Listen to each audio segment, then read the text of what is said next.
तो बजट पेश कर दिया वित्त मंत्री निर्मला सीतारमण ने। और आपको बता दें जो सबसे बड़ी खबर है इस बजट की, जिसका हर बजट में इंतजार होता था, इस बार वित्त मंत्री ने मिडिल क्लास को, नौकरी पेशा वर्ग को वो सबसे बड़ी राहत दे दी है। नई टैक्स स्लैब्स, इनकम टैक्स की नई दरें लागू की हैं वित्त मंत्री ने। और आपको बता दें कि अब इसमें सबसे बड़ी घोषणा यह की गई है, आपकी आमदन अगर 7 लाख रुपए सालाना है तो आपके ऊपर कोई टैक्स नहीं लगेगा। पहले यह छूट 5 लाख तक की आमदन वाले लोगों की होती थी, लेकिन अब अगर आपकी सालाना तनख्वाह, सालाना आय 7 लाख रुपए है तो आपको कोई इनकम टैक्स नहीं देना है।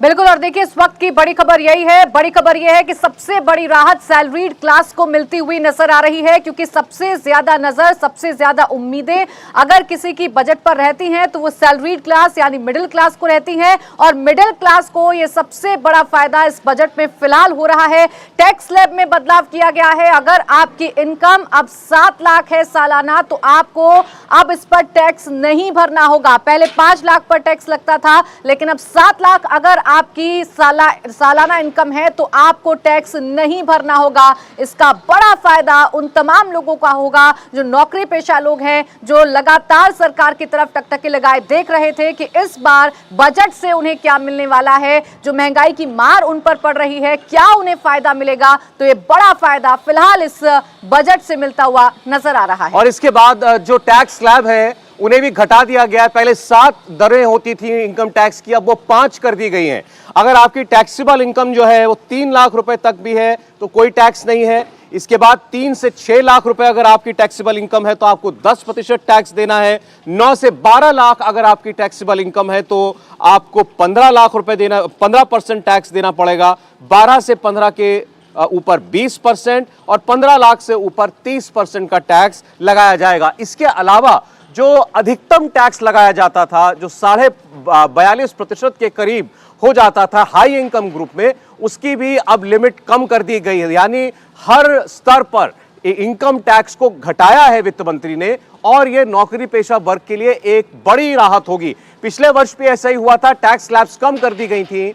आज इस बार भी ऐसा हुआ है और अभी भी ये छूट दी गई है आपको कि आप अगर पुराने टैक्स सिस्टम के तहत चलना चाहते हैं, जिसमें टैक्स दरें ज्यादा हैं, यानी परसेंटेज टैक्स ज्यादा होता है लेकिन उसमें रियायतें भी होती हैं साथ में, तो आप उस रिजीम में चल सकते हैं। या अगर आपको इस नए सिस्टम के तहत चलना है तो आपको कोई रियायत नहीं मिलेगी, मसलन ईटीसी और वगैरह जो भी डिडक्शंस होते थे वो नहीं मिलेंगे। आप इन कम इनकम टैक्स की दरों का फायदा उठा सकते हैं। तो एक लगातार मांग खास तौर पर मिडिल क्लास की जो रहती थी कि उनके टैक्स स्ट्रक्चर में कुछ कमी की जाए, उसमें कुछ परिवर्तन हो, वो इस बार वित्त मंत्री ने माना है और उसे लागू किया है।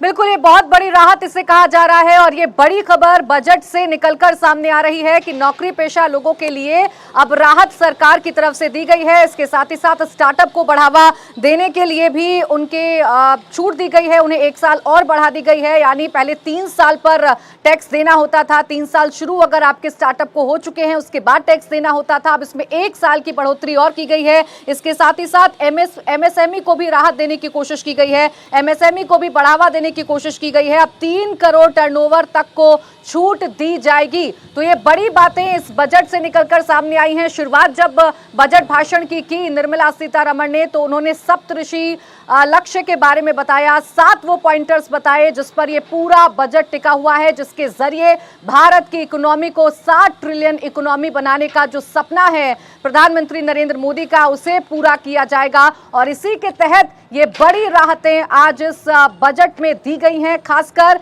जो सैलरीड क्लास है, जो नौकरी पेशा वाले लोग हैं, उन्हें ये बड़ी राहत दी गई है क्योंकि टैक्स स्लैब्स में बदलाव किया गया है। अब 7 लाख अगर आपकी सालाना इनकम है तो आपको कोई भी टैक्स नहीं देना होगा, आपको छूट मिल रही है। इसके अलावा जो 9 से 12 लाख रुपए कमाते हैं उन्हें 15% टैक्स अब भरना होगा, 12 से 15 पर 20% अब टैक्स लगेगा। तो ये बड़ा बदलाव बजट में इस बार किया गया है।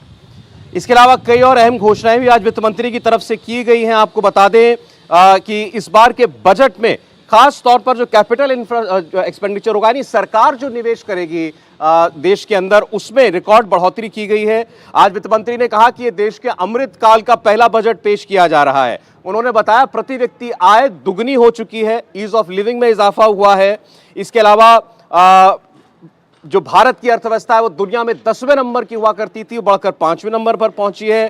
किसानों के लिए खास घोषणा ये थी कि 20 लाख करोड़ के कर्ज की व्यवस्था सरकार अकेले कृषि सेक्टर के लिए करने जा रही है। इसके अलावा प्रधानमंत्री आवास योजना, जिसमें सस्ते दरों के मकान बनाए जाते हैं, उस पर 66% खर्च सरकार की तरफ से बढ़ा दिया गया है। उसका बजटरी एलोकेशन 66% बढ़ा दिया गया है। इसके अलावा इंफ्रास्ट्रक्चर पर सरकार का खर्च 10 लाख करोड़ रुपया होगा, जो कि जीडीपी का रिकॉर्ड 3.3% होगा। इसमें भी 33% की बढ़ोतरी पिछले वर्ष की तुलना में की गई है। इसके अलावा 50 नए एयरपोर्ट और वाटरवेज डेवलप किए जाएंगे। रेलवे के लिए कुल बजट 2.4 लाख करोड़ रुपए इस बजट में रखा गया है, जिसमें से 75,000 करोड़ रुपया केवल नई योजनाओं के लिए सरकार ने दिया है। तो ये बड़ी बातें इस बजट की रही हैं और इस बजट में तमाम सेक्टर्स को ध्यान में रखकर रिफॉर्म्स किए गए हैं। तमाम सेक्टर्स को ध्यान में रख के बजट में तमाम बड़ी बातें कही गई हैं। एमएसएमई को बढ़ावा मिलेगा, स्टार्टअप को बढ़ावा मिलेगा। इसके अलावा जो एक बड़ी समस्या है प्रदूषण, उसको लेकर भी बड़ा कदम इस बजट के जरिए उठाया गया है। जो पुराने सरकारी वाहन हैं उन्हें भी बदला जाएगा, चाहे फिर वो एम्बुलेंस हो, चाहे फिर वो गाड़ियां हो जो कि सरकारी दफ्तरों में इस्तेमाल होती हैं, उन तमाम गाड़ियों को बदला जाएगा ताकि प्रदूषण, जो एक बड़ी समस्या इस देश के लिए बनता जा रहा है, प्रदूषण को भी रोका जाए। इसके अलावा एक जिला एक उत्पाद के विपणन के लिए भी हर राज्य में यूनिटी मॉल बनाया जाएगा, यानी वन डिस्ट्रिक्ट वन प्रोडक्ट के लिए भी जो कदम है वो और भी ज्यादा बढ़ाए जा रहे हैं ताकि बढ़ावा मिले, लोकल प्रोडक्ट्स को बढ़ावा मिले, मेक इन इंडिया को। ये तमाम बातें इस बजट में कही जा रही हैं। और जो सबसे बड़ी बात, जो सबसे बड़ा अगर हम कहें कि की फैक्टर रहा है इस बजट का, तो वो सैलरीड क्लास के लिए रहा है, क्योंकि इनकम टैक्स में अब छूट दी गई है। 5 लाख से इसे बढ़ाकर 7 लाख कर दिया गया है। 7 लाख अगर आपकी इनकम है तो आपको कोई भी टैक्स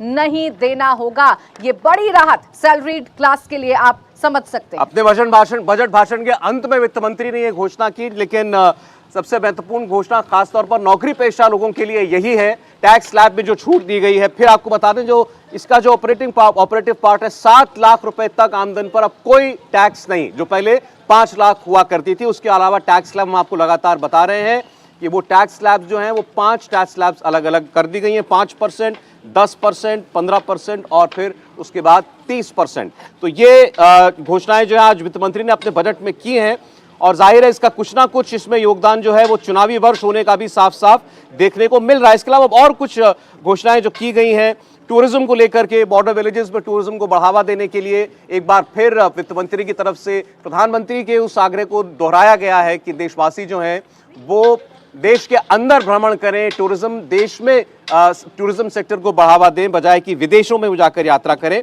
महिलाओं के लिए बचत स्कीम अलग से एक लॉन्च की गई है, जिसमें 2 लाख तक की सेविंग पर 7.5% ब्याज वो सरकार देगी। और ऐसी स्कीम एक बुजुर्गों के लिए है, सीनियर एल्डर सिटीजन्स के लिए है, जिसमें बचत स्कीम की लिमिट जो पहले 15 लाख होती थी उससे बढ़ा करके 30 लाख रुपए कर दिया गया है। फिस्कल डेफिसिट पर भी आज वित्त मंत्री बोली, उन्होंने ये माना कि हमारे खर्चे ज्यादा हैं और फिस्कल डेफिसिट 5.9% रहने की इस बार उन्होंने अनुमान दिया है और ये कहा है कि हम प्रतिबद्ध हैं कि 2024-25 तक इसको घटा करके 4.5% तक लेकर के हमें आना है। तो ये कुछ बड़ी बातें हैं इस आज के बजट की। अब वो देखिए सारी टैक्स स्लैब आपके सामने है। 3 लाख तक कोई टैक्स नहीं, 3 से 6 5% टैक्स, 6 से 9 लाख आमदन टैक्सेबल इनकम पर 10% टैक्स, 9 से 12 लाख की टैक्सेबल इनकम पर 15%, 12 से 15 लाख पर 20% और 15 लाख के ऊपर 30%। और जो सुपर टैक्स होता था जो 42.5% तक था हाई नेटवर्थ इंडिविजुअल्स के ऊपर, उसको भी घटाने की घोषणा वित्त मंत्री कर चुकी हैं। तो इंडिया टीवी हर वक्त हर जगह डाउनलोड करने के लिए सर्च करें India TV news Google play store या ऐप स्टोर पर।